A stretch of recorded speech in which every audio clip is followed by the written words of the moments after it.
Assalamualaikum warahmatullahi wabarakatuh. Kami dari FRI 046, di sini kami akan menjelaskan hasil tugas besar pada pemodelan sistem.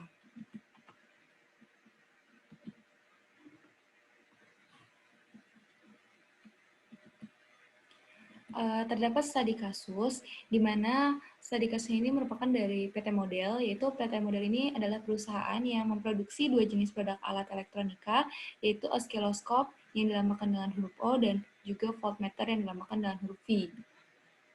Lalu, terdapat proses produksi untuk kedua produk tersebut yang melibatkan 3 stasiun kerja. Yang pertama itu ada stasiun kerja circuit board atau CB, lalu ada stasiun kerja chassis atau CH, dan terdapat stasiun kerja final assembly atau ASS. Nah, berikut ini merupakan tahapan proses produksi untuk produk oskiloscope dan juga voltmeter. Nah, pada inspeksi itu 100% diterapkan setelah proses perakitan di stasiun kerja assembly, dan pengujian di laboratorium terhadap produk oskiloscope dan voltmeter ini dilakukan dengan mengambil sampel pada setiap 1 jam produksi. Nah, untuk data waktu proses produk pada masing-masing stasiun kerja untuk kedua produk ini bisa dilihat pada tabel ini. Terdapat data biaya outsourcing chassis per unitnya, di mana produk oskiloscope-nya ini terdapat harga Rp50.000 dan pada produk voltmeter ini terdapat harga Rp25.000. Nah, untuk kapasitas jam kerjanya ini pada stasiun kerja chassis itu terdapat 750 per minggu, lalu pada circuit board-nya terdapat 750 per minggu, dan pada final assembly-nya itu terdapat 1.500 per minggu.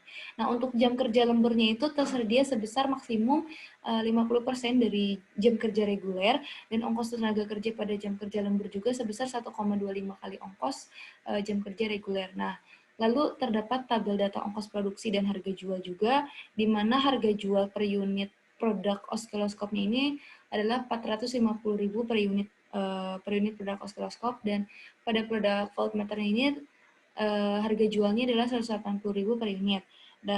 Dan terdapat ongkos bahan baku, di mana pada produk oskiloscope-nya ini terdapat ongkosnya itu adalah Rp150.000 per unit, dan pada produk voltmeternya ini harganya adalah Rp50.000 per unit. Nah, untuk ongkos tenaga kerjanya ini pada produk oskiloscope terdapat 7.500 per jam, dan pada produk voltmeter juga 7.500 per jam. Nah, untuk overhead pada produk oskiloscope-nya ini adalah seharga Rp15.000 per unit, dan pada produk voltmeter ini overhead-nya itu adalah Rp12.000 per unit. Lalu terdapat proyeksi permintaan produk pada 1 bulan ke depan atau 4 minggu, di mana pada produk oskiloscope-nya ini demand-nya adalah 6.450, dan juga pada produk voltmeter-nya ini adalah 11.600. Nah, untuk ongkos inventory per minggunya itu diestimasikan sebesar 0,5% dari harga barang, dan persediaan pada awal minggu 1 untuk produk oskiloscope dan voltmeter itu masing-masing 150 unit dan juga 250 unit. Nah, rata-rata inventory per minggu itu relatif rendah, yaitu 100 unit untuk produk oskiloscope, dan pada produk voltmeter itu adalah 200 unit. Nah, untuk persentase produk cacatnya itu sebesar 1% dari jumlah produksi per unitnya. Lalu pangsa pasar perusahaan saat ini itu adalah 57,3%. Nah, untuk memperkuat posisi market leader, perusahaan PT Model ini harus memenuhi permintaan pasar, tapi dengan harga dan kualitas yang bersaing. Juga harus memperhatikan tujuan perusahaan tersebut. Nah, manajer produksi ini sedang merencanakan produksi pabriknya untuk 1 bulan ke depan.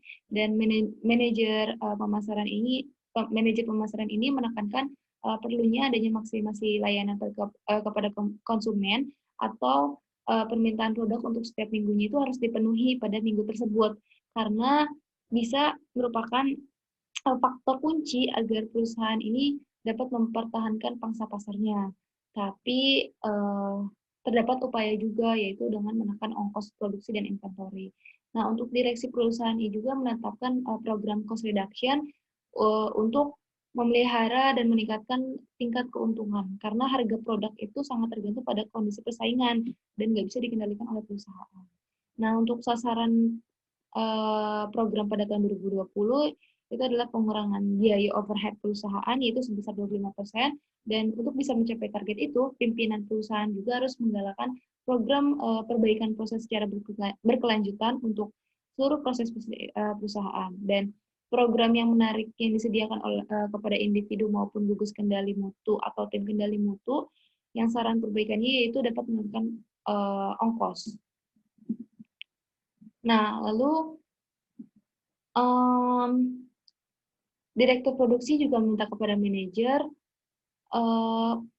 untuk menjajaki kemungkinan menggunakan outsourcing jika kapasitas pabrik tidak mencukupi, dan subkontrak pekerjaan itu bisa dilakukan pada chassis dan circuit board ke industri kecil elektronik yang jumlah pemesanannya itu minimal 100 unit dan kelipatan 50 unit. Nah, diperoleh bahwa ongkos pengerjaan per unit itu adalah 80% dari ongkos PT Model, tapi unit yang dikerjakan oleh pihak luar itu harus diinspeksi 100% agar produk catatnya itu mendekati 0% dan ongkos produksinya itu bisa mencapai 105% dari ongkos produksi PT Model. Tapi bahan bakunya juga harus disediakan oleh PT Model.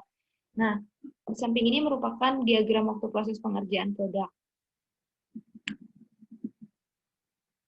Lalu terdapat ringkasan permasalahan di mana terdapat proses, yaitu pada PT Model adalah PT Model ini adalah perusahaan yang memproduksi dua jenis produk alat elektronika, yaitu oskiloscope atau O dan voltmeter adaptif. Dan proses produksi untuk kedua produk tersebut itu melibatkan 3 stasiun kerja, yaitu terdapat stasiun kerja circuit board, stasiun kerja chassis, dan stasiun kerja panel assembly. Nah, pada proses inspeksinya itu harus 100% diterapkan setelah proses perakitan di stasiun kerja assembly. Dan pada setiap 1 jam produk oskiloscope dan voltmeter ini harus dilakukan pengambilan sampel yang akan diuji di laboratorium. Nah, untuk strukturnya, pada PT Model itu terdapat pemilik PT Model, direktur utama PT Model, direktur produksi, manajer pemasaran, divisi circuit board, divisi chassis, divisi assembly, dan divisi quality control. Nah, terdapat konflik pada PT Model, yaitu adalah memperkuat posisi sebagai market leader dan perusahaan memenuhi permintaan pasar, tapi dengan harga dan kualitas yang bersaing. Nah, untuk manajer pemasaran juga perlu melakukan maksimasi layanan kepada konsumen atau permintaan produk pada setiap minggunya itu harus dapat dipenuhi pada minggu tersebut. Nah, perusahaan juga harus menekankan ongkos produksi dan inventory agar bisa memperkuat posisi market leader tersebut. Nah, terdapat isu lain juga yang harus diperhatikan, yaitu terdapat munculnya beberapa perusahaan pesaing yang menawarkan harga yang lebih murah, dan hal tersebut bisa menjadikan ancaman bagi perusahaan. Nah, lalu terdapat uncertainty, di mana pada PT Model ini adalah permintaan pasar dan kondisi persaingannya. Nah, terdapat aksi reaksi juga, yaitu apabila permintaan tidak dapat dipenuhi, maka mungkin PT Model terjadi kehilangan penjualan, karena konsumen itu akan membeli produk oskiloscope dan voltmeter itu mungkin dari perusahaan lain, dan ini bisa menyebabkan perusahaan akan mengalami keuntungan per unit, kehilangan keuntungan per unit, dan bisa juga kehilangan reputasi. Lalu terdapat kontrol, di mana kontrol pada PT Modelnya ini adalah kapasitas kerja ongkos produksi, dan terdapat juga goals pada PT Model, yaitu memperkuat posisi dengan memenuhi demand pasar. Lalu ada world view pada PT Model, yaitu adalah direktur utama pada PT Model sendiri. Lalu terdapat people yang ada dalam perusahaan PT Model, yaitu adalah pemilik PT Model, direktur utama PT Model, direktur produksi, direktur pemasaran, manajer produksi, manajer pemasaran, divisi CH, divisi CB, divisi assembly, divisi quality control, dan distributor PT Model. Nah, terdapat juga relationship yang dilakukan oleh PT Model, yaitu melakukan kegiatan training untuk perpindahan divisi circuit board dan juga chassis ke divisi assembly dan quality control, agar kapasitas atau waktu produksi itu tersedia dan bisa ditambah menjadi 1,5 sampai 2 kali lipat. Nah, lalu ada melakukan kerjasama juga atau collaborative relationship dengan beberapa industri kecil elektronik, lalu melakukan kolaborasi dengan 3 distributor produk oskiloscope dan juga voltmeter, sehingga bisa mendapatkan akses tentang data persediaan dan juga data penjualan dari setiap distributornya. Nah, untuk resource dari PT Model ini yaitu adalah distributor, industri kecil dan menengah, manajer produksi, manajer pemasaran, operator divisi circuit board, operator divisi chassis, operator divisi assembly, dan juga operator divisi quality control. Selanjutnya akan dijelaskan oleh teman saya.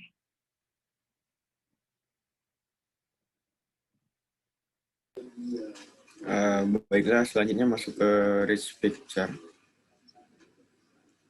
Pada rich picture dari PT Model sendiri terdapat 4 bagian ya. Yang pertama itu ada permasalahan, yang kedua ada produk, yang ketiga ada strategi kerja, dan yang keempat ada solusi. Pada permasalahan terbagi menjadi 3 lagi, yaitu berfokus pada customer loss, produksi, dan inventory cost. Kemudian pada produk yang dihasilkan ada oscilloscope yang berfokus pada cost dan demand sebesar 6.450 unit. Kemudian pada produk kedua yakni voltmeter, terfokus pada cost dan demand sebesar 11.600 unit. Selanjutnya pada bagian selanjutnya yaitu stasiun kerja yang terbagi menjadi 3. Yang pertama yaitu circuit board, chassis, dan final assembly. Dan pada bagian solusi terdapat 3 juga, yaitu outsourcing, cost reduction, dan continuous review.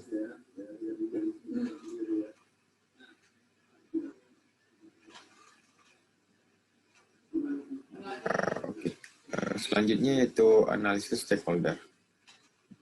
Jadi terdapat problem owner-nya yaitu direktur utama PT Modal, dan menjadi problem owner itu karena memiliki 3 syarat, yaitu yang pertama tidak puas dengan kondisi saat ini, yang kedua mampu menilai kapan goal tercepat, yang ketiga yaitu punya kontrol pada beberapa problem situation. Pada problem selanjutnya itu terdapat problem customer, yaitu customer dari PT Model, dan problem user, yaitu direktur dan manajer produksi, serta pada problem analyst terdapat gugus kendali mutu atau tim kendali mutu. Selanjutnya 6 elemen masalah. Pada 6 elemen masalah dan penjelasan dalam sistemnya sendiri, yang pertama terdapat elemen masalah yaitu pengambil keputusan yang diambil oleh direktur utama PT Model. Kemudian elemen masalah kedua yaitu tujuan pengambil keputusan. Terdapat 3 tujuan, yaitu memenuhi permintaan pasar dengan meminimasikan ongkos produksi dan inventory. Yang kedua yaitu menentukan pemasok dalam komponen CB dan CH. Yang ketiga menentukan keputusan outsourcing. Elemen masalah ketiga yakni kriteria keputusan atau decision criterion, yaitu alternatif yang dapat meminimalkan ongkos produksi dan inventory. Kemudian pada elemen masalah keempat yaitu ukuran performansi, yaitu terpenuhinya permintaan untuk pada setiap minggunya, dan elemen masalah kelima yakni input kendali atau alternatif jalur aksi. Terdapat 2, yang pertama yaitu melakukan kerjasama jangka panjang atau collaborative relationship dengan beberapa industri kecil elektronik. Kemudian yang kedua yaitu divisi CB dan CH ditutup dan karyawannya dipindahkan ke divisi final assembly dan quality control dari komponen yang dipasok. Dan pada elemen masalah terakhir adalah konteks, yaitu munculnya beberapa perusahaan pesaing dengan menawarkan harga yang lebih murah.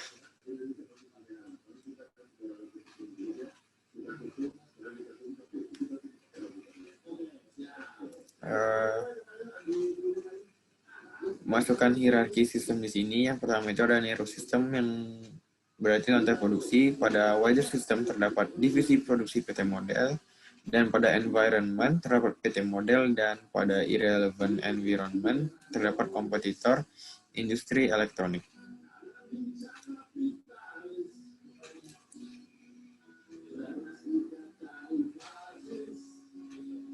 Oke, baik. Selanjutnya ke influence diagram.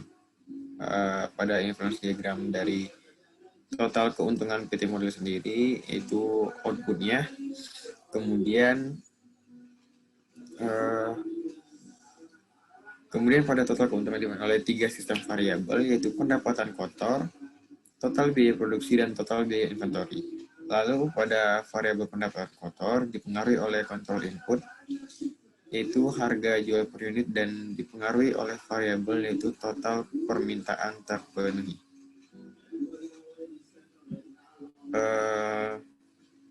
Jadi pada yang circle atau sistem variabel itu terdapat komponen atribut, state variable, value, seperti total permintaan terpenuhi, total biaya produksi, total biaya outsourcing, total produksi outsourcing, total biaya overhead, ada total biaya bahan baku, total biaya inventory, pendapatan kotor, dan total biaya tenaga kerja. Pada uncontrollable input data yang seperti bentuk awan atau itu berfokus pada uncontrollable input data, constraint, dan beberapa lainnya. Contohnya seperti pada influence diagram sendiri ada biaya outsourcing per unit, kelipatan produksi outsourcing, overhead per unit, jam kerja lembur, biaya jam kerja lembur, kapasitas jam kerja, dan permintaan produk serta barang simpan. Dan yang terakhir ada control input. Yang kotak itu berisi tentang decision dan decision rule. Yang pertama terdapat harga jual per unit, produksi normal, produksi outsourcing, jam kerja, inventory awal, ongkos simpan per unit, dan ongkos bahan baku per unit, serta ongkos jam kerja. Mungkin bisa dilanjut dengan rekan saya, itu Syabrina.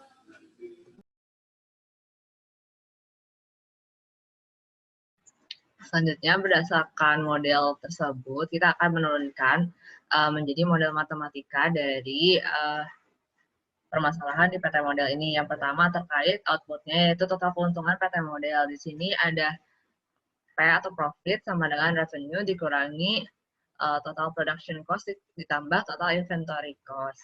Lalu di sini ada pendapatan kotor PT model. Nah, itu ada revenue atau R, itu sama dengan DFO, demand terpenuhi dari osiloskop dikali dengan harga jual osiloskop ditambah dengan demand terpenuhi dari voltmeter yang dikali dengan harga jual voltmeter. Lalu selanjutnya ada total permintaan terpenuhi, ini atau DF-nya itu untuk osiloskop itu simbolnya DFO. DFO-nya ini adalah produksi normal dari osiloskop ditambah dengan produksi overtime atau outsourcing dari osiloskop ditambah dengan inventory dari osiloskop. Lalu untuk yang voltmeter ada demand fulfilled dari voltmeter sama dengan produksi normal dari voltmeter ditambah dengan produksi outsourcing atau produksi overtime dari voltmeter ditambah dengan inventory voltmeter. Selanjutnya itu dari produksi normal per minggu. Produksi normal per minggu itu jumlah dari produk yang mau kita produksi dalam satu minggu itu. Nah, untuk osiloskop ini ada diturunin dari DFO-nya kan. DFO-nya itu berarti otomatis produksi normalnya itu harus ditentuin lagi. Tuh. Terus untuk voltmeter juga ada dari produksi normal, diturunin dari demand juga, nanti demand dibagi juga gitu. Selanjutnya untuk produksi outsourcing per minggu, produksi outsourcing seminggu juga sama, itu juga hal yang harus ditentuin terlebih dahulu. Lalu ada total biaya inventory. Total biaya inventory di sini 4. Kenapa 4? Karena ini dalam 4 minggu, demand yang harus dipenuhi itu dalam 4 minggu. Jadi ini ada 4 minggu karena patokannya per minggu, biaya inventory-nya per minggu dari studi kasus, kemudian ada inventory cost dari osiloskop dikali dengan jumlah inventory osiloskop. Lalu ditambah dengan 4 inventory cost dari 4 dikali inventory cost kali voltmeter dikali dengan jumlah voltmeter yang tersimpan gitu. Nah, di sini ada juga keterangan kalau inventory cost dari osiloskop dan juga inventory cost dari voltmeter itu 0,5% dari harga jual dari osiloskop dan voltmeter masing-masing. Lalu ada total biaya produksi. Total biaya produksi di sini atau total production cost itu terdiri dari total biaya bahan baku atau TBB ditambah dengan TOC, di mana TOC-nya ini merupakan total overhead cost, dan ditambah dengan TLC, total labor cost, dan ada TOS. Nah, ini untuk outsourcing atau tambahannya overtime saving gitu. Lalu untuk total biaya bahan bakunya yang TBB ini merupakan bahan baku, harga bahan bakunya, jumlah bahan baku yang dibuat atau BB osiloskop dikali dengan produksi normalnya tambah produksi outsourcing atau overtime. BBO di sini harganya. Lalu untuk BBV itu untuk biaya bahan baku dari voltmeter, terus ada dikali dengan jumlah yang diproduksi dari produksi normal dan overtime atau outsourcing dari voltmeter. Lalu ada biaya overhead atau TOC di sini dijumlahin aja dari biaya overhead cost dan juga produksi normal dari tiap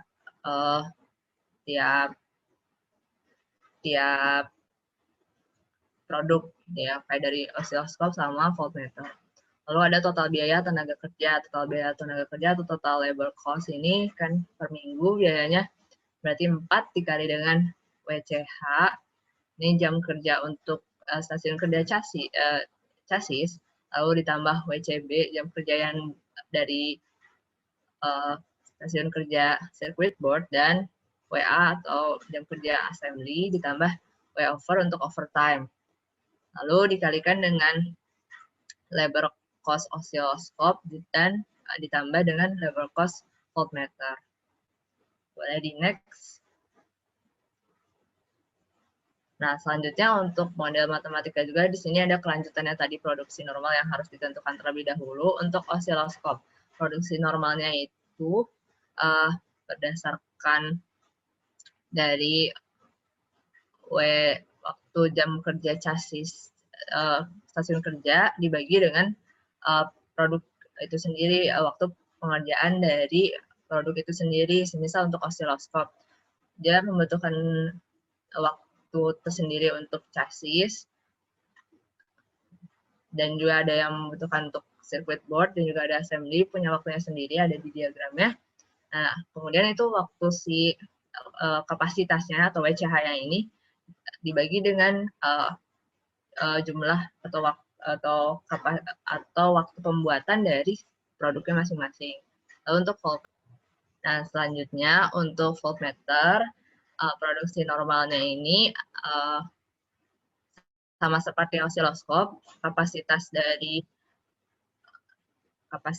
dari tiap stasiun kerja dibagi dengan kapasitas pembuatan dari waktu pengerjaan dari 1 voltmeter.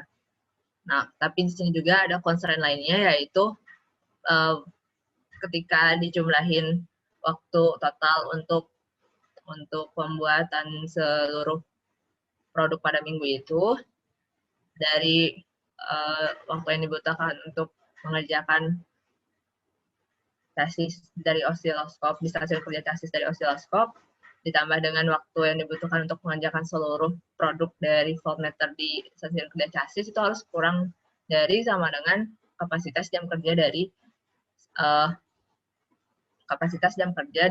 stasiun kerja chassis. Begitupun juga untuk stasiun kerja circuit board. Nah, di stasiun kerja circuit board ini waktu produksi keseluruhan sekian banyak produk yang ditentukan itu dari circuit board untuk osiloskop, ditambah dengan waktu produksi terkait di stasiun kerja dari voltmeter, itu harus kurang dari sama dengan waktu stasiun kerja circuit board. Lalu sama halnya dengan circuit board dan chassis, waktu assembly osiloskop dan waktu assembly dari voltmeter harus kurang dari sama dengan kapasitas waktu pengerjaan dari stasiun kerja assembly. Selanjutnya untuk produksi outsourcing. Nah, untuk osiloskop, jumlah produksi outsourcingnya ini demand dibagi dengan 4 karena dibagi dengan 4 minggu, dikurangi dengan produksi normal yang tadi telah ditentukan. Lalu untuk voltmeter ada juga sama seperti osiloskop, demand dari voltmeter dibagi dengan 4 dikurangi dengan produksi normal per minggu yang tadi telah ditentukan. Itu yang akan ditentukan untuk outsourcing atau overtime. Lalu untuk total biaya outsourcing di sini, total biaya outsourcing di sini ada TOS sama dengan outsourcing untuk osiloskop ditambah dengan outsourcing untuk voltmeter. Itu untuk model matematikanya. Selanjutnya ini ada solusi nih. Solusi dari itu berdasarkan pengerjaan constraint yang tadi. Yang pertama ada dari alternatif overtime. Kita mengambil dua alternatif, yaitu overtime dan outsourcing. Untuk produksi normalnya masih sama, yaitu di 4.280. Lalu untuk produksi normal voltmeternya itu 8.560. Lalu untuk produksi osiloskop secara overtime berdasarkan alternatif ini adalah 2.140. Sedangkan untuk produksi osiloskop outsourcing itu 2.170. Lalu untuk voltmeter itu produksi overtime-nya untuk case yang ini adalah 4.280. Lalu untuk outsourcing-nya itu 3.040. Lalu didapatkan berdasarkan jumlah produk tersebut dikalikan dengan harga jual tadi, didapatkan bahwa untuk osiloskop dan total production cost dari osiloskop dan voltmeter itu adalah 1.751.652 dan 935. Lalu untuk yang outsourcing itu ada di angka 2,643. Lalu untuk revenue-nya atau pendapatannya dikali dengan harga jual tadi di angka 4.975. Lalu yang untuk outsourcing 4,76 miliar. Nah, untuk berdasarkan itu profit yang didapat untuk overtime di sini ada 3